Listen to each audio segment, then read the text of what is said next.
अस्सलाम वालेकुम नाजरीन, प्रोग्राम रावलपिंडी हमीद अब्बासी के साथ आपका मेज़बान हमीद अब्बासी हाजिर है। आज हमारे पास रावलपिंडी से ताजर रहनुमा नवीद कंवल साहब मौजूद हैं। इनसे आज बहुत सी बातें होंगी। इनसे पूछेंगे कि इनका जो इस हुकूमत में बिज़नेस सुनने में ये आ रहा है कि बहुत अप हुआ है। जी नवीद कंवल साहब, आपका बहुत शुक्रिया कि आपने हमें टाइम दिया। अच्छा नवीद कंवल साहब, ये हुकूमत आने के बाद सुनने में ये आ रहा है कि जो आप ख़ासकर रावलपिंडी, आप तो 30 साल से ताजरों की रहनुमाई कर रहे हैं, उनके लिए फलाह बहबूद के लिए काम कर रहे हैं, तो सुनने में आ रहा है कि आपके बिजनेस बहुत ऊपर गया है इस हुकूमत में। बिस्मिल्लाहिर्रहमानिर्रहीम। बहुत शुक्रिया अब्बासी साहब, आपने हमेशा की तरह हमें याद रखा और इस प्रोग्राम में मौका दिया कि हम अपने दिल की बातें, जज्बात का इजहार कर सकें। जहाँ तक आपने बात की है कारोबार फले फूले हैं, मुझे पता है कि आप किस अंदाज में ये बात कह रहे हैं। असल में मसला ये है कि इस वक्त जो कारोबार की सूरत हाल है वो बहुत ही मुश्किल हालात में हम कारोबार जो लोग हैं, हमारी ताजर बरादरी है, और समझ लें कि इस हुकूमत के आने के बाद से हमें मसाइल का सामना है। फिर बदकिस्मती से इस हुकूमत की नहुसत की वजह से कोरोना का जैसी वबा भी हमें उसका भी सामना करना पड़ा। तो कारोबारी हालात तो बहुत तशवीशनाक हैं।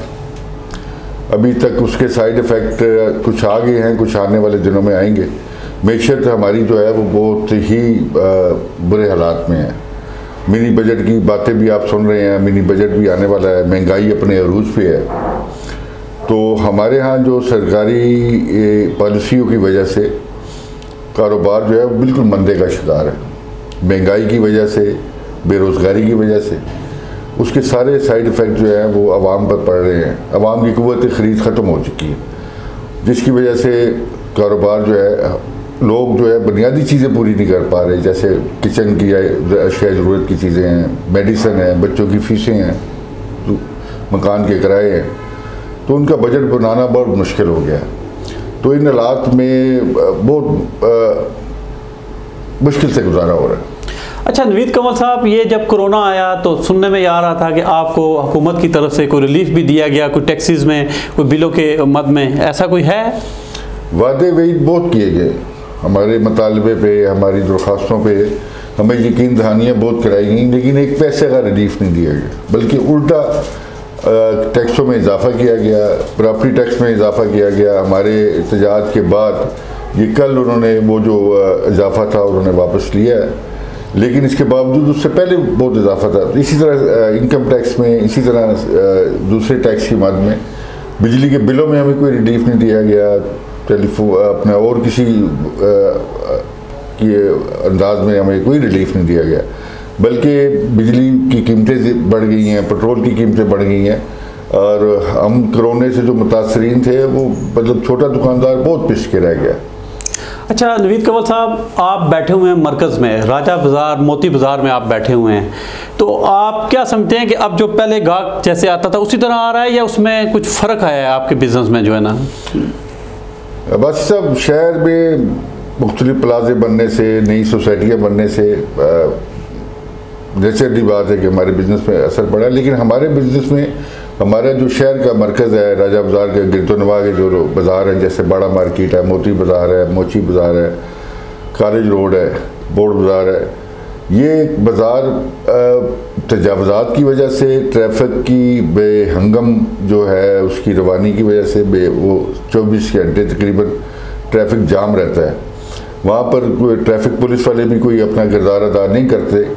TMA ने तो एक समझ लें कि ये शहर जो है ये बेच दिया है, ये ठेके पे दे दिया है। नीचे से लेकर ऊपर तक जो माफिया है वो अपना हिस्सा वसूल कर रहा है, चाहे वो एक लोडर है, चाहे वो ऊपर बैठा अफसर है, दरमियान के सारे लोग अपना अपना हिस्सा वसूल कर रहे हैं। अब तो ये हालत हो गई है कि गली मोहल्लों में भी तजावज़ात जो है वो मतलब खुदरो पौधों की तरह हो रही है, जिसकी वजह से शहर में बहुत सारे मसाइल हैं।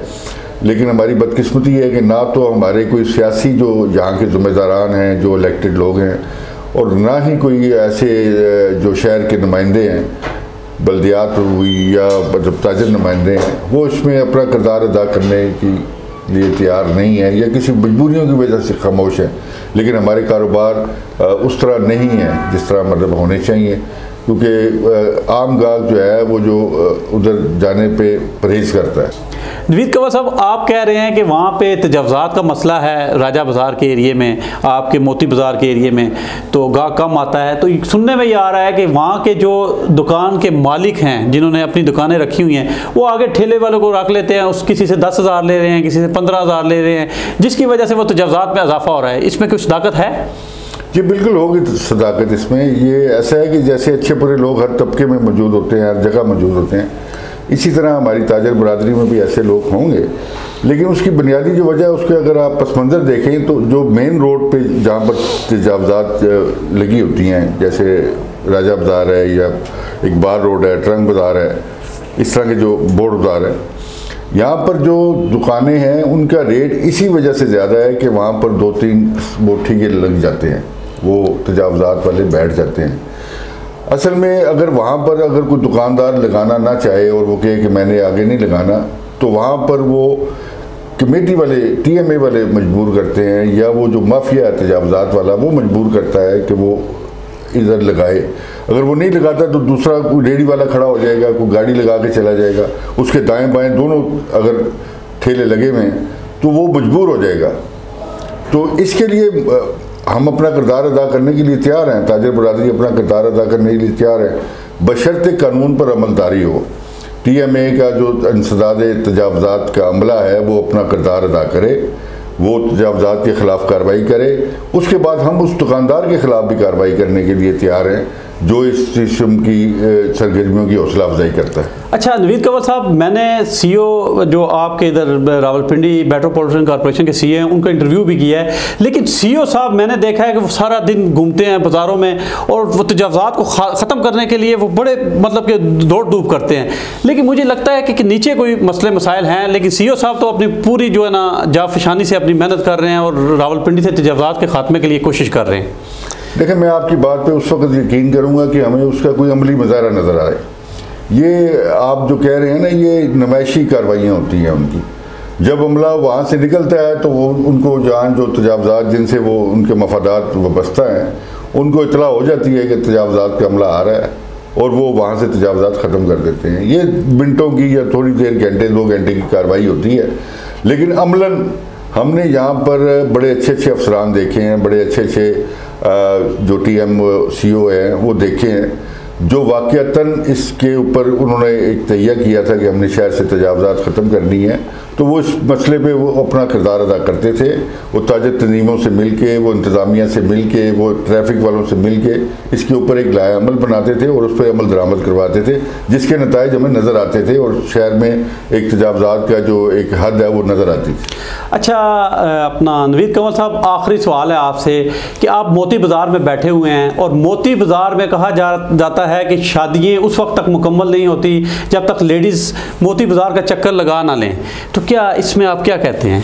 जी बिल्कुल, ये बात सही है, दुरुस्त है आपकी बात। मोती बाज़ार ना सिर्फ रावलपिंडी इस्लामाबाद का बल्कि इस पूरे ख़ित्ते पटोहार का, बल्कि मैं तो कहूँगा कि कश्मीर का, गिलगित बल्तिस्तान KPK, ये आपकी हज़ारा जो पट्टी है इसके, और जहाँ से पंजाब झेलम खारियाँ तक का जो कस्टमर है वो वहाँ मोती बाज़ार ख़रीदारी के लिए आता है।